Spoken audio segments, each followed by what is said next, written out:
शहर के जाने माने लोगों में से आने वाले राम प्रकाश व्यास की 5 साल पहले मौत हो जाती है। उनके 6 बच्चे थे, जिनमें से 4 बेटियां और 2 बेटे थे, जिनमें से 2 बड़ी बेटियों की शादी हो चुकी थी। एक की शादी खुद राम प्रकाश करा के गए थे और एक की शादी उसके जाने के बाद हुई थी। पिता का बहुत बड़ा कारोबार था। अब 4 बच्चे घर में बचते हैं, जिसमें से विजय, शिवम, अलीशा और पूजा बताए जा रहे हैं। शिवम सबसे छोटा था, जो कि कुछ साल पहले एक्सीडेंट में अपाहिज हो गया। दोनों बेटियां अलीशा और पूजा घर का कारोबार संभालती हैं।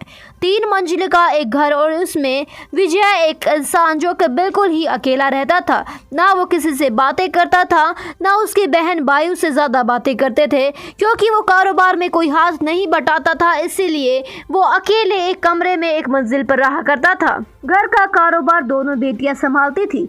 3 मंजिल का घर था, जिसमें ग्राउंड फ्लोर पर एक दुकान थी। उससे ऊपर सारा परिवार रहता था और उससे ऊपर वाले फ्लोर पर अकेला विजय रहता था। विजय अपने कमरे में बंद रहा करता था, बहुत कम बाहर आता था। उसके बहन भाइयों से बातें भी बहुत कम करता था। अक्सर बाहर टहलने चला जाता था। जब भी वो कमरे से निकलता, बाहर टहल कर दोबारा अंदर चला जाता। किसी से बातें नहीं करता था। इसी का अंजाम था कि उसकी मौत के 5 दिन तक किसी को पता ही नहीं चला कि उसकी जान जा चुकी है। विजय का अपने पिता के साथ सबसे ज्यादा अच्छा बॉन्ड था। उसके पिता से उसकी बहुत ज्यादा बनती थी। वो अपने पिता को बहुत पसंद करता था। जब से उसके पिता की मौत हुई है, वह बिल्कुल अकेला पड़ गया था।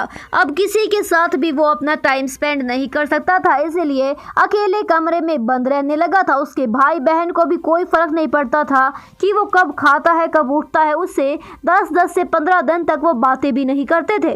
वो बिल्कुल अकेला ऊपर के कमरे में रहा करता था। हमेशा की तरह वो नीचे नहीं आता था, लेकिन अब उस कमरे से दुर्गंध आने लगी थी। कमरे से बहुत ही अजीब तरह की दुर्गंध आने लगी थी और कीड़े मकोड़े वहां आने लगे थे, जिसके बाद भाई बहनों को कुछ शक होता है और पुलिस को बुलाया जाता है। पुलिस को बुलाकर दरवाजा खुलवाया जाता है। जो देखते हैं हैरान रह जाते हैं।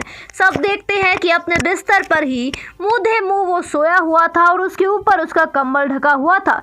पैरों पर थोड़े बहुत खून के निशान थे और उसकी कुछ लोगों का कहना था कि उसने भी आत्महत्या कर ली है। हालांकि पुलिस ने यह बात स्पष्ट कर दी है कि ऐसा कुछ नहीं है।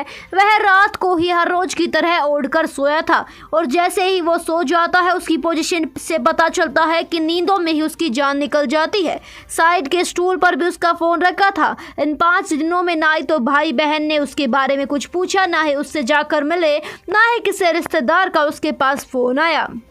जैसे उसकी मौत की खबर सामने आती है, उसकी बहनों का रो रो कर बुरा हाल है। उसकी बहनें बहुत ज़्यादा रो रही है। पूरे परिवार में मातम पसर चुका है। आपको कैसी लगी है वारदात, तो इसके बारे में आप हमें कमेंट सेक्शन में ज़रूर बताइएगा। साथ ही साथ वीडियो पसंद आने पर वीडियो को लाइक और चैनल को सब्सक्राइब करना ना भूलेगा।